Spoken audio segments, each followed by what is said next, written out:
All right, so this is the high-speed daddy tactical diaper bag. So I'm super excited about this one. So you can see all the different compartments.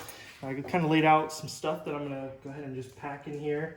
But you got some like cooling and heat areas for, I guess you could put any cool chilled things in there. Got some little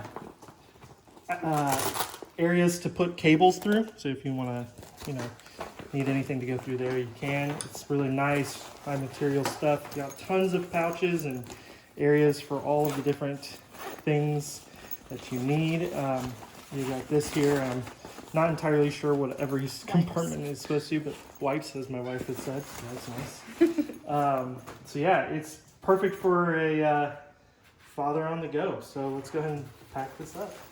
Comes with a diaper pad. Yep. And put the diapers in here. Put it in here. We have this for the wipes, but you could definitely put some wipes in there. I'm just gonna put those in here. And got some areas for some toys.